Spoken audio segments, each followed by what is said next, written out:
mind while the message is happening or even during worship. Like, hey, a really good practice is have those cards like in your hands even just during worship, because guess what? God speaks not just through me. We would be really impoverished if he only spoke through me. Because I only have so much to say. And sometimes, I'm less than perfect at it. But he does, little Spotify, he does also speak through worship. So during worship, have those cards in your hand. If you bring something up, write it down so we can discuss it the next week. We don't like to put God in a box, because when we do, then we try to be God ourselves. So instead, let's not put him in a box. Let's say, discussion night doesn't have to be all about the message. This is what God was saying to me last week. So I'm going to write this on my card. Does that make sense? Okay, so you can write stuff down there in worship. But make sure you have those with you. Turn in them at the end of our time together. And we can have a rich discussion next week. Julio? All right, hey, let's talk about middle school. Who loves middle school?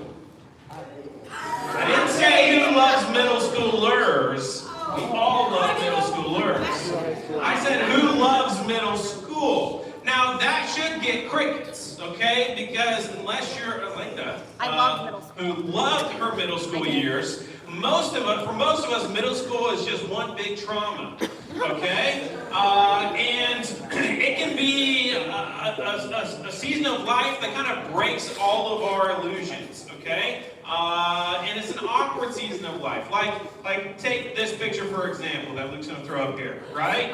So you have a couple people here in their middle school phase looking pretty awkward, right? But if you know anything, you try to guess who these people are, and it doesn't stay that way. But middle school is rough, right? So, anyone know who this is? Taylor Swift. No, actually, that is Jennifer Lopez. Anyone know who this is? Oh my God. Is that the? Huh? Is this gonna say it? Who said that?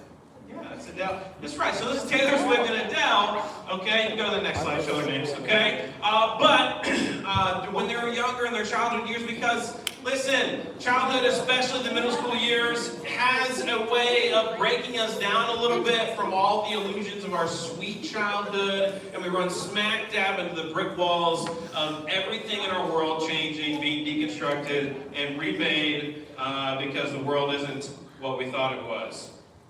Like we thought we could be friends with anyone, and anyone could be friends with anyone. Then we turned 11 and went to junior high, and middle school says you only fit in with certain people. So, no, you don't get to be friends with anyone anymore. We thought boys and girls weren't that different, that we had to go to different bathrooms. And then the middle school shows up and it feels like we're on two completely different planets. Right? We thought we knew our bodies, like we had it under control. We could jump over a puddle. We could control a little bit, mostly what we look. We get the bigger clothes after. Then picture day shows up in middle school, and we got a giant pimple on our forehead or our nose, and it's saying, you don't have any control over all this. Right? One of the hardest parts of middle school is that anything that makes you different feels like something you need to hide, actually. I guess one of the hardest things when me too, going through middle school, because in middle school, while all that stuff is changing, every human being going through that phase is still asking, do you like me? Am I acceptable? Am I liked? Am I loved? Do people actually enjoy my presence, want me around? And the hard part about that is every time something changes in your life, it screams an accusation at you that, no, they don't like you. How could they look at you? And those differences, and what's hard about that is there's something in human nature in relation to this thing that takes us away from God. We call it sin, okay? That takes differences in those middle school years especially, but really for the rest of life, we just get more subtle and maniacal and schematic about it. But in middle school, we're just really obvious and mean about it most of the time. And we just say, you're different, you don't belong. You don't know how you're different? Let me tell you how you're different. Look at that. Look at that, look at that, right? We point them out, and it becomes really, really difficult. So we learn a way of surviving. So how do you survive whenever there's things on you that are about you that tell people you're different and make you feel alienated from those people? What do? What's the survival strategy? What's obvious? You hide those things. You work really hard at it, actually. That becomes a human survival strategy, socially, politically, and certainly historically, we begin becoming very adept at 11 years old at hiding things. Because differences start to mean one thing: you don't fit, you don't belong. So let's call those things our signs. Okay? Okay? Our signs, let's define that as the things that make us feel different. Our signs are the things that make us feel different. In general, when I was a kid, I fit in pretty well, actually, I think. But the truth is, I worked really hard at it.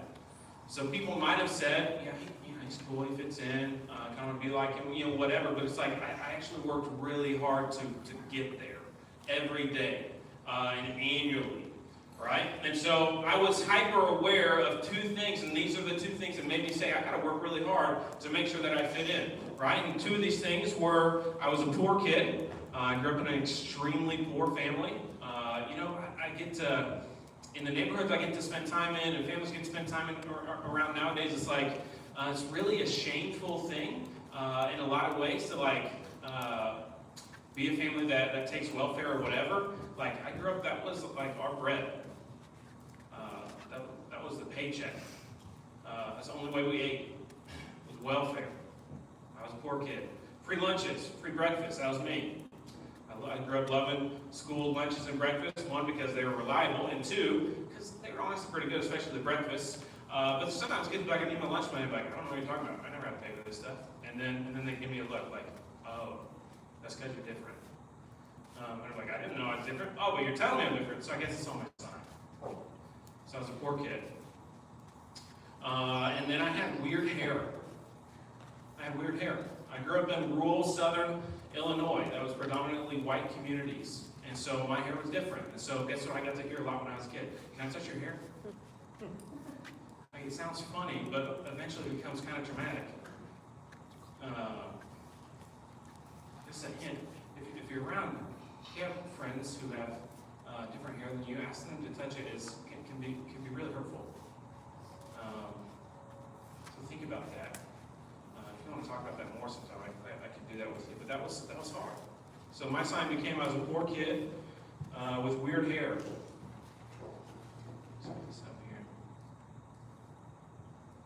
And that was me. That's why when I got money in high school, I got to work in Tassel, I got to work at a golf course. Guess what I spent all my money on? Name brand clothes. I went to Value City in Greenville and bought secondhand Aeropostale, Hollister, Nike, Adidas, whatever I could get my hands on to clothe myself like all the other kids, so that they wouldn't know that I'm actually the poor kid. And then I spent most of my middle school years especially spending money on like maximum hold hair gel.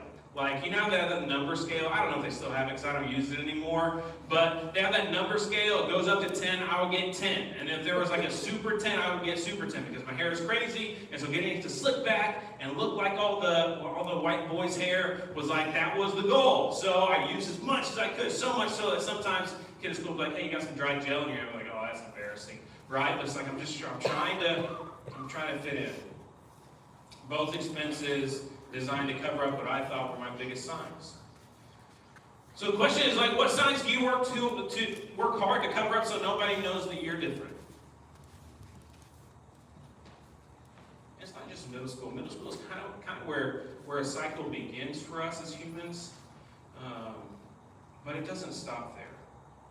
What signs do you work hard to cover up so nobody knows you're different? Maybe something about your body, like my hair. When I was younger, but maybe it's not your hair. I'm not saying mine is yours, but maybe it's something about your body. Maybe it's something about your money, that I came from a poor family. Maybe you get that. Like, I'm up here explaining like welfare and how that's shameful, and you're sitting there and you're like, oh, I understand. You don't have to explain it to me. Maybe something about your home, divorced parents or whatever's going on at home. Maybe something about your mind. You're too smart, and so that goes on your sign. Or you're not smart enough, so that goes on your sign. Or you're a depressed person, you're an anxious person, so that goes on your sign. Maybe something about your social status. You have no friends, or you don't have the right friends, or you don't have any real friends. Like you have 1,000 friends, but you're worried that someone's going to find out that you actually don't have any real friends. You're not good enough at fill in the blank. The signs we feel we need to cover up in order to fit in will change over the course of our life. Why is that? Because we move.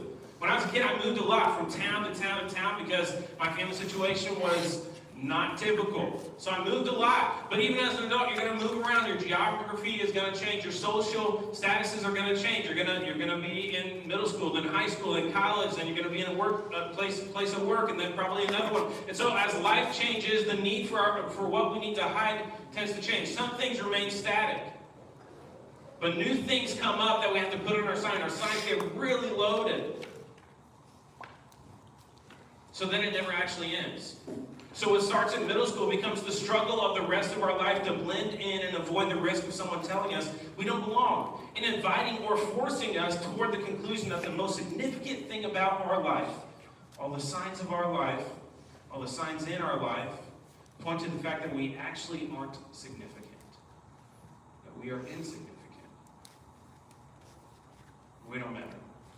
Because how can we show everyone what we have to bring to the table if our signs mean that we don't belong at or aren't invited to the table in the first place? So then what do? We come back to a life of fighting for our seat at the table. It always comes back to that, doesn't it?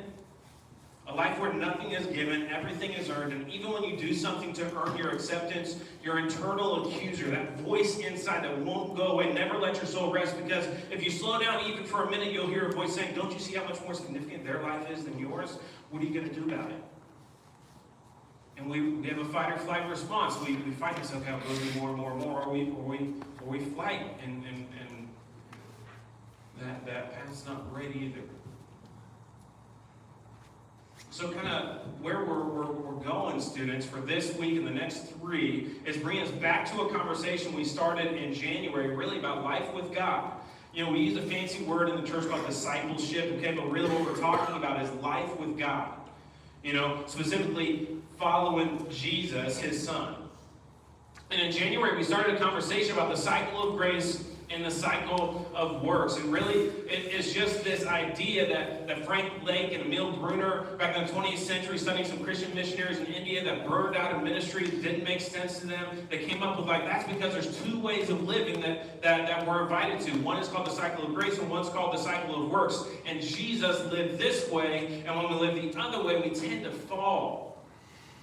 We tend to burn out. Because there's one way that Jesus showed us, and then there's one way that we're taught from birth. Luke, can you put that cycle of works up on there for me, please? Thank you.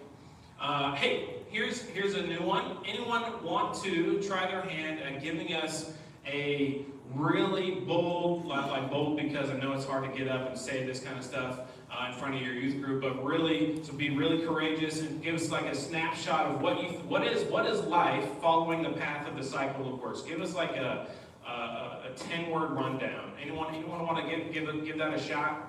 Spencer, you feel good about it? Yeah. Okay, come on up here. Come on up here. Let's encourage him as he comes up. Okay, give us a welcome. Okay, it's not too many words, but do your best to tell us what is all this? What is life according to the cycle of works? And tell them. Okay, according to the cycle of works, basically what you have to do according to it is basically you have to achieve fruitfulness, which means you have to be perfect at what you do or perfect at anything. And then according to that, you'll gain significance, and you'll get your sustenance, and you'll basically be accepted by everyone. That's good. That's right. So life according to this cycle that Frank and Emil noticed was that if we do stuff, like Spencer said so well, if we do a bunch of great stuff, then someone will tell us we matter, and when we matter, it feels like, okay, now we get to eat at the table, right? Now we get to actually earn our plate of food, and so we're sustained in the community, and then maybe, because we're sitting here because of all the good things we did, then maybe we get to look across the table and see eyes that accept us. And but this is an illusion. This never actually comes. There's never certainty here. This, in the cycle of works, this is always questioned. Always. All right, let's look at the next one. The other way, the way that Jesus taught us, is the cycle of grace. Anyone as bold as our good brother Spencer want to come and to give us a snapshot of what this is? Living life this way, according to the way Jesus taught us. Anyone try that for us? You can do this. Believe in me so much. You've heard Pastor Josh teach about it. We've been talking about it quite a bit this semester. You got this. And it's all right here. Penny! All right, let's give Penny some encouragement. Come on up, Penny. All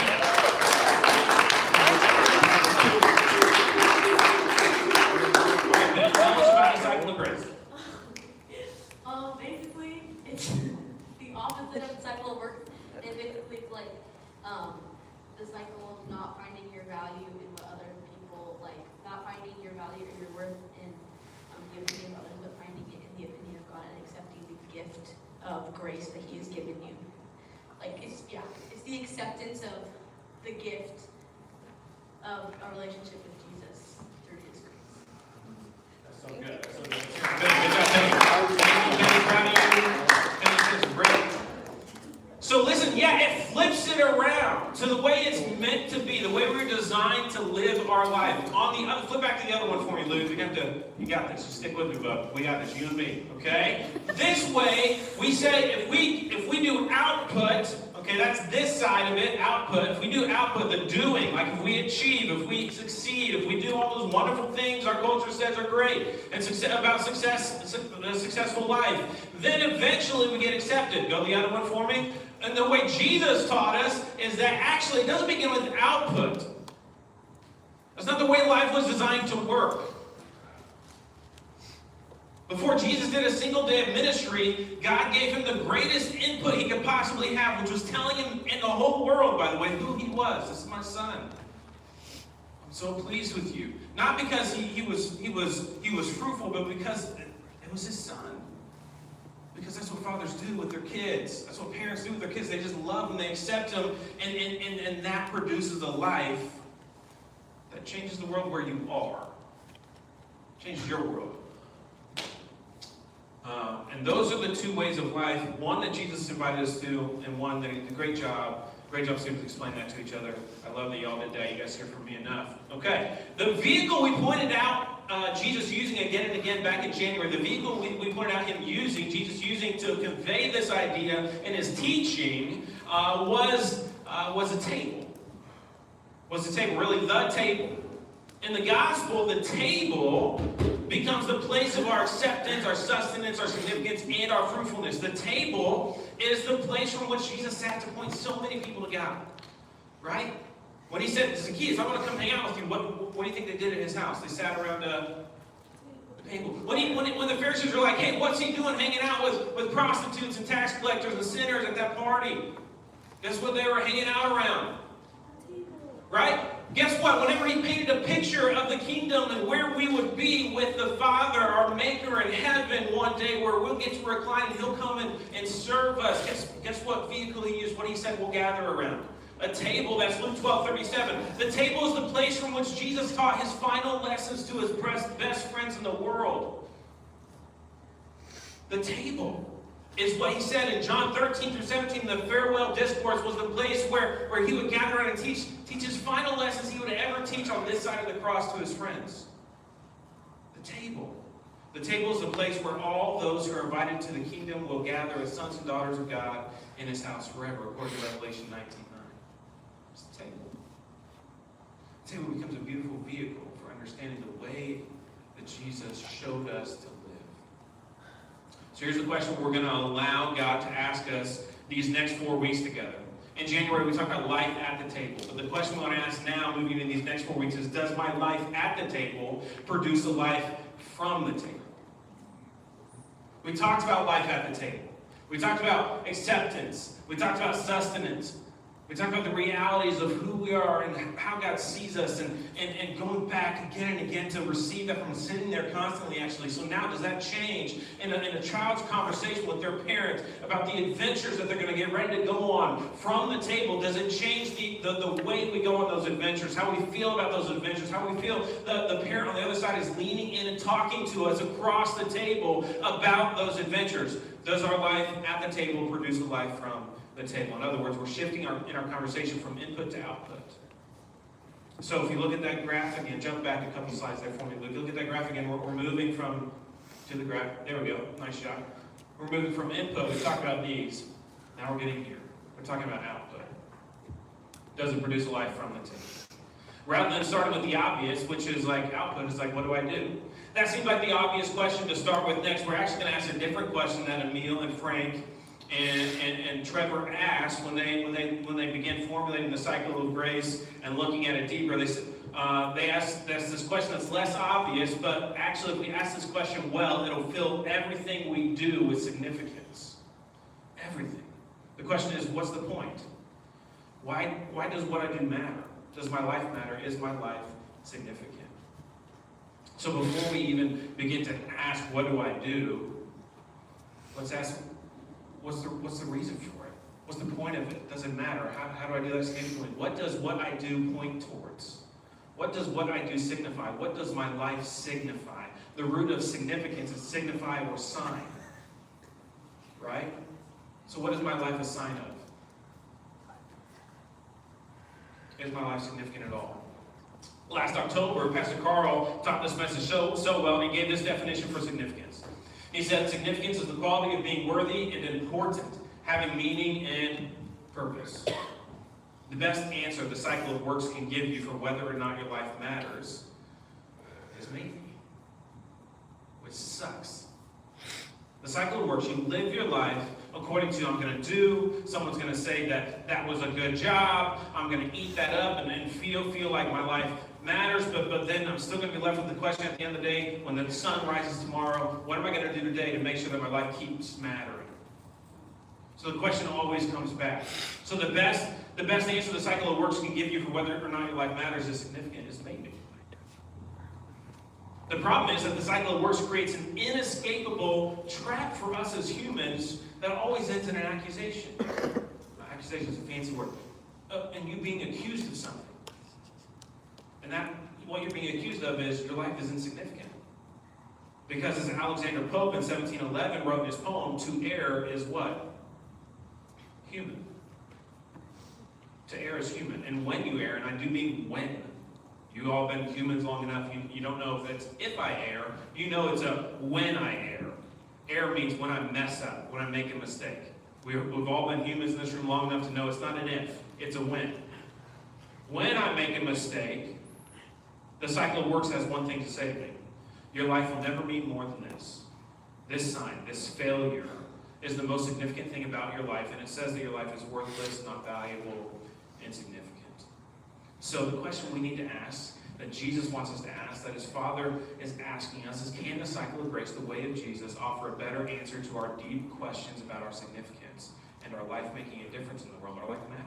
Can it answer it? So let's return to Jesus' conversation around the table with his best friends in John 15 to find out. Okay, Luke, you can throw that up there. Remember, in John chapter 15, if you want to turn there in your Bibles, that's great. I will have it on the screen. But John chapter 15, 1 through 8. Remember in this chapter, Jesus is sitting at the table with his best friends in the world as they share the last meal they'll ever share together on this side of the cross. We spent 4 weeks in January learning how Jesus teaches us how life begins and is sustained at the table in these 8 verses. I believe he covers the entire cycle of grace in these 8 verses in his teaching at the table. I don't think that to learn the cycle of grace you need to go anywhere else, actually. I think he teaches the whole thing in these 8 verses. And we learned about the sustenance and the acceptance, but now let's look and listen closely once again to find out how Jesus teaches us that our significance and the fruit of our life comes from life lived from the table. Okay, so John 15, verse 1 through 8, let's read it. Here's what Jesus says to his friends. He says, I am the true vine, and my Father is the gardener. Every branch in me that does not produce fruit, he removes. And he prunes every branch that produces fruit so that it will produce more fruit. You are already clean because the word I've spoken to you. Remain in me, and I in you. Just as a branch is unable to produce fruit by itself unless it remains on the vine, neither can you unless you remain in me. I'm the vine, you are the branches. The one who remains in me and I in him produces much fruit because you can do nothing without me. If anyone does not remain in me, he's thrown aside like a branch and he withers. They gather them and throw them into the fire and they're burned. If you remain in me and my words remain in you, ask whatever you want and it will be done for you. My Father is glorified by this, that you produce much fruit and prove to be my disciples. In these verses, Jesus makes a claim in verse 1 about who he is. What's he say he is? Who's he say he is in verse 1? It's one of the great I am statements of the Gospel of John. I'm the true vine. What's he mean by that? That metaphor kind of wrapped in mystery. What he means is that Jesus, who's God, by the way, according to John 1:1 and John 1:14, that Jesus, God, is the source of and for our life, that there is no other. Jesus is making a claim of exclusivity. He's saying there's actually no other source from which life can be given or lived. There's nothing. It's just me. It's just me. When he says I'm the true vine, it's a statement of exclusivity, saying all other vines, all other things you try to get life from are counterfeit. I'm the only one. But he also makes a claim of accessibility, meaning I've also made this vine available to you. You can come to me. You can reach out for me, and I'm there. He's saying all life is in me and comes from me, and I'm available to you. So how do we know? Because he calls his friends two things in these verses. Anyone catch what he calls them? Branch. He calls them a branch or branches, and what else? Yeah, disciples. Right? So let's focus on just one. Let's focus on the metaphor. The disciples is on the nose where he lands this talk. He says, this is really what I'm talking about, discipleship. But let's focus on the metaphor for a second, the idea of a branch. Okay? It says, there's a Greek word for it called plema, which is what it was originally written. That's why it's helpful to sometimes look at that stuff. And it really means a limb or a shoot, just like you would imagine. But it's like this idea that this limb or shoot's been broken off, actually.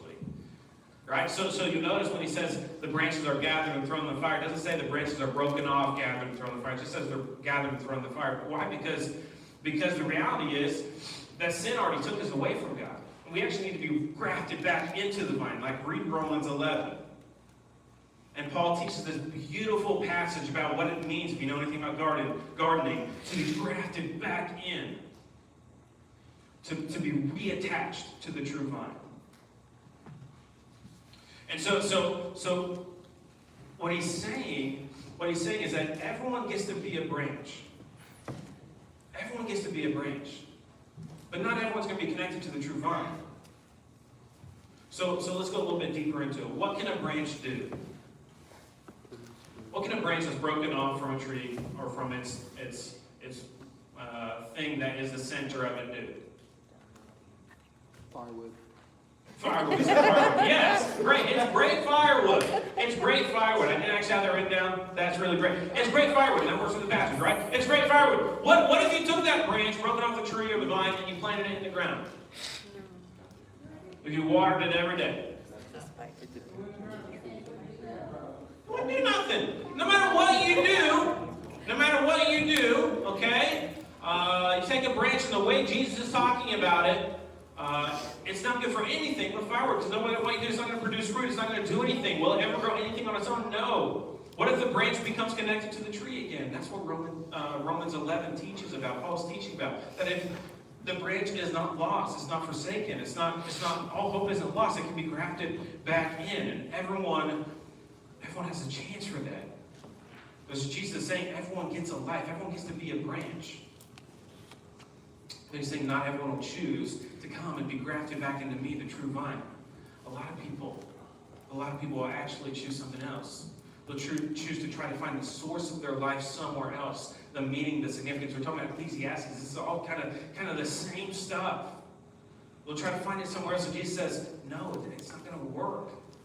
Because a branch can't do anything without the vine. What he's saying is, apart from Jesus, we spend our lives trying to prove that we matter. That's the cycle of works. That's life away from the table. But with Jesus, we live from the truth that we already do matter. That's the cycle of grace. That's life from the table. And it's different.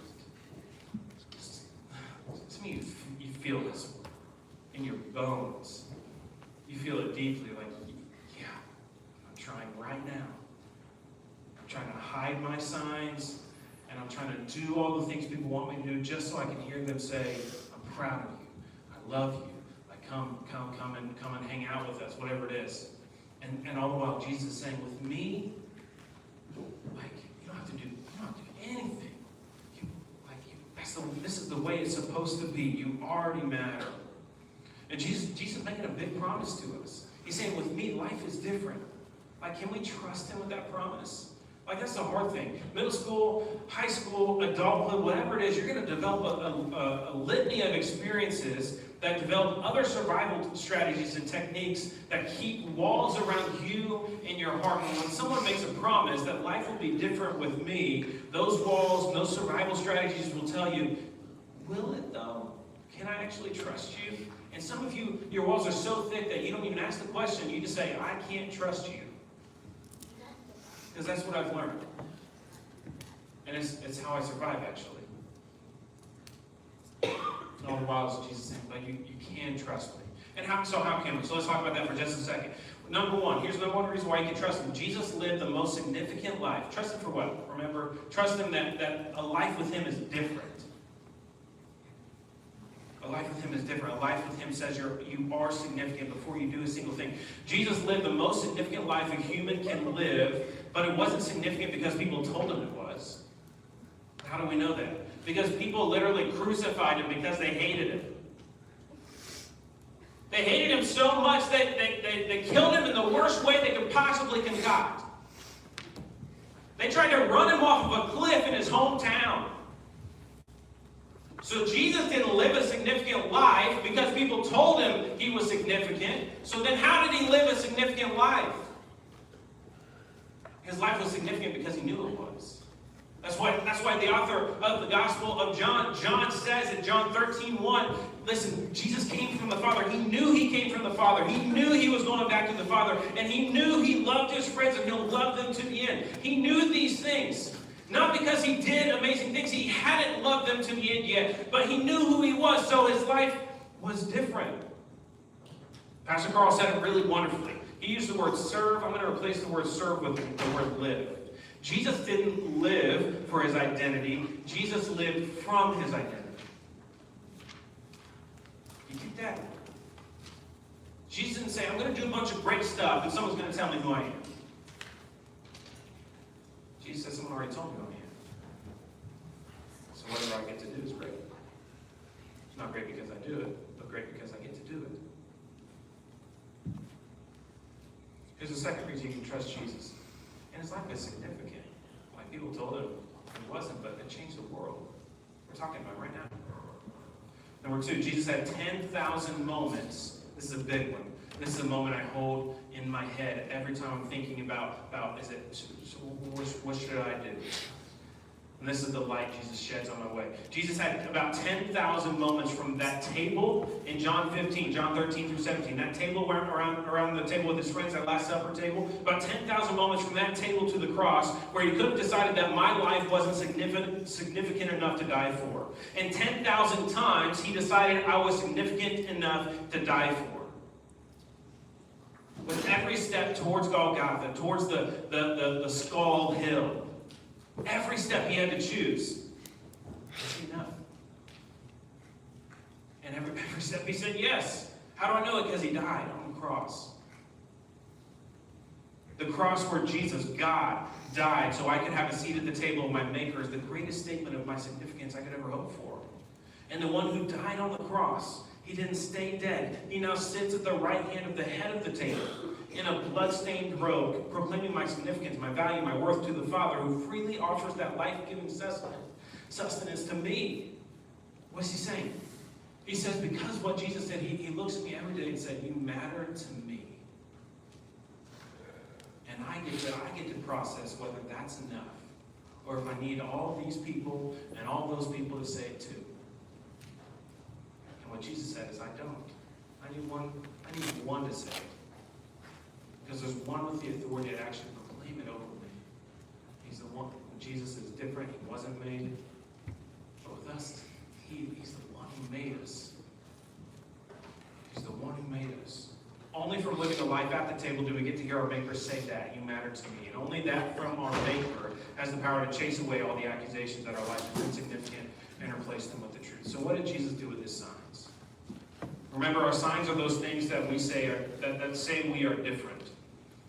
This is a ridiculous picture, but this is what ChatGPT drew up for Jesus in middle school. Okay? I'm sure Jesus' middle school years in Hebrew school with all the other boys had its difficult days just like the rest of us.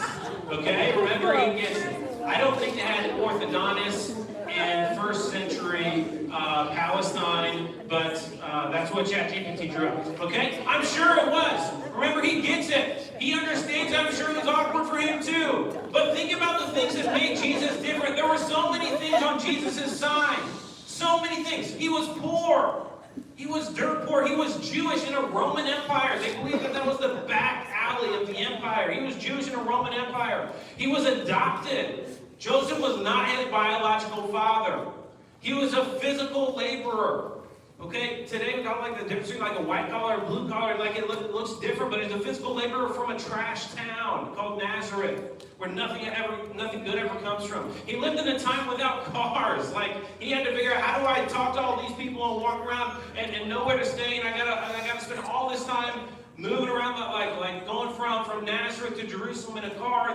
You can do that in less than a couple hours if traffic's good. Okay, but he had to walk.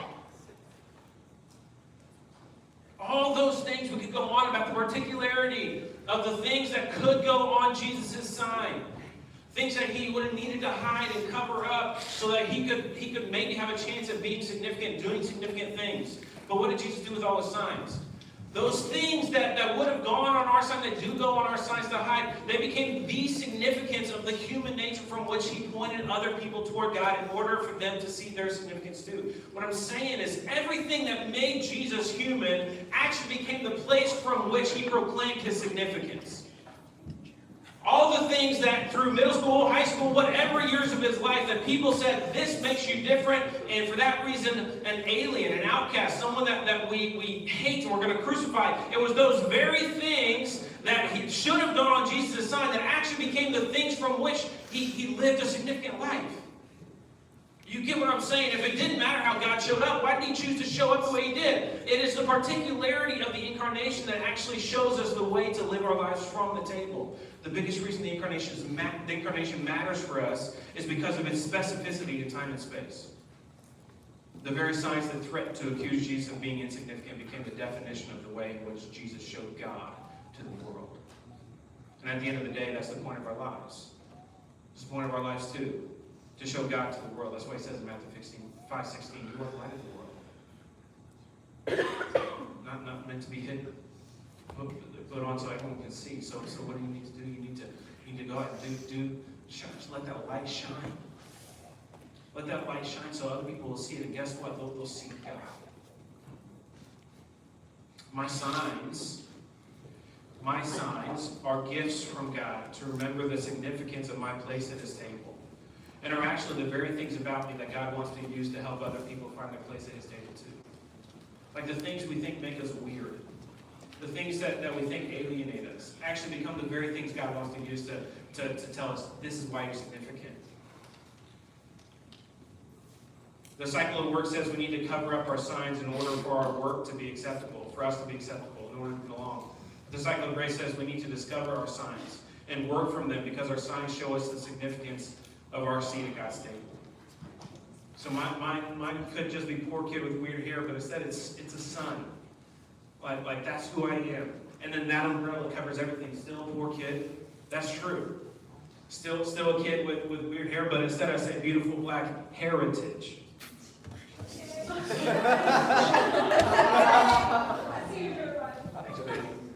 I feel seen.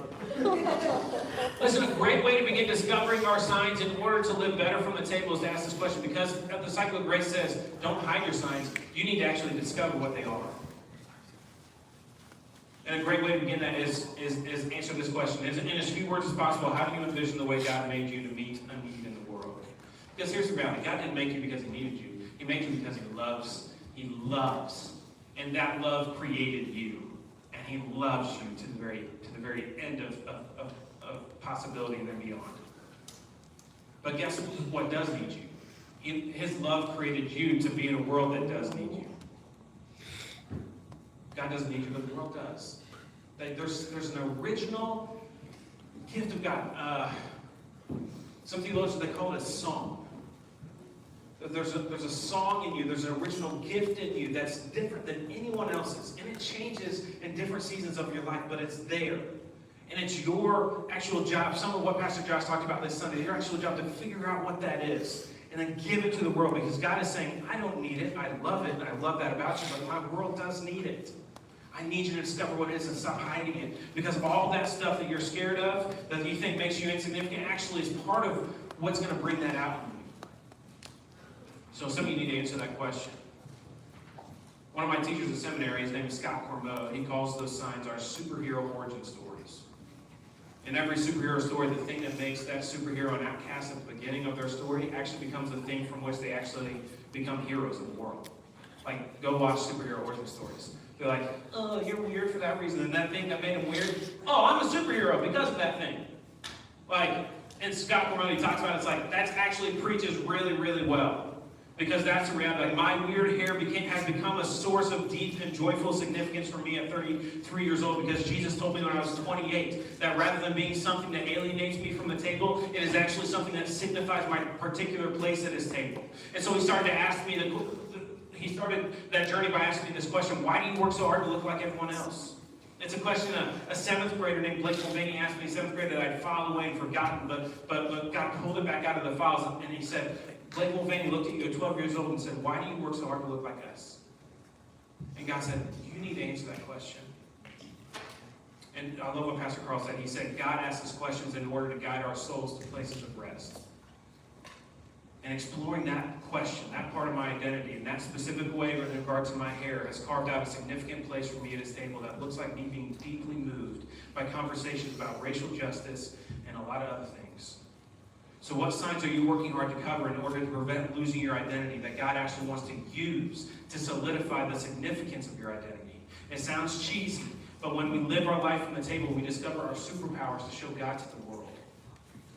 Because Jesus shows us our significance from the table. All right? All right. Like I said, find your small group leaders, spend some time. Turn in your discussion cards. Look forward to a good discussion next week. Okay. I took my notes.